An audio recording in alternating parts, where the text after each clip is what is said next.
U.S. President Joe Biden has said a deadly blast at a Gaza hospital appears to have been caused by Palestinian militants, backing Israel's account of the incident as he visits the country.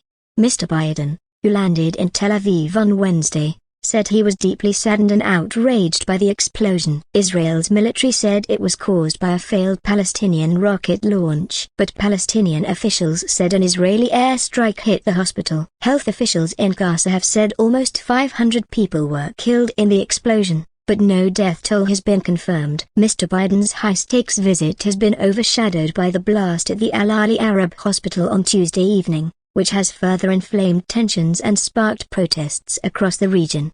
He landed in Tel Aviv on Wednesday, where he was greeted warmly by Israel's Prime Minister, Benjamin Netanyahu, before the pair hosted a joint news conference. "I was deeply saddened and outraged by the explosion at the hospital in Gaza yesterday," Mr. Biden said. "Based on what I've seen, it appears as though it was done by the other team, not you," he told Mr. Netanyahu. "But there's a lot of people out there not sure, so we have to overcome a lot of things." Mr. Biden was later asked by reporters what led him to conclude that Israel was not responsible, and said, "The data I was shown by my Defense Department." In the news conference, he reiterated his support for Israel and condemned the Palestinian militant group Hamas, which launched an unprecedented attack on Israel from Gaza on the 7th of October that left 1,400 people dead.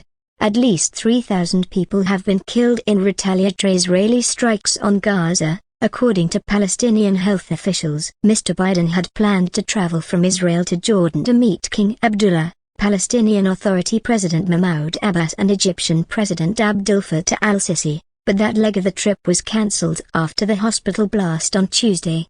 Jordan cancelled the meeting and condemned what it called a great calamity and a heinous war crime. The White House, meanwhile, said the decision had been made in a mutual way and Mr. Biden would call Mr. Abbas and Mr. Sisi on his return flight to the U.S. The U.S. president held talks with the Israeli War Cabinet later on Wednesday. After this meeting, he announced an agreement had been reached to allow humanitarian aid to move from Egypt into Gaza based on understanding that there will be inspections, and aid should go to civilians, not to Hamas.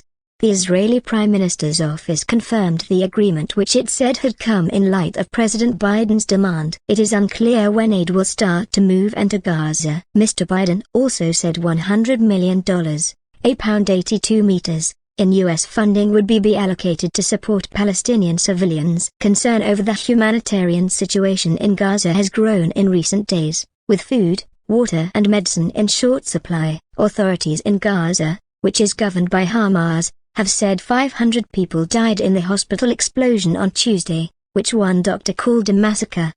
Hamas blamed Israel, calling it a war crime. A spokesperson for Mr. Abbas, who is based in the occupied West Bank, accused Israel of a heinous crime. But the Israeli military said it had proof its forces were not behind the blast and that it was instead caused by rockets misfired by Palestinian Islamic Jihad.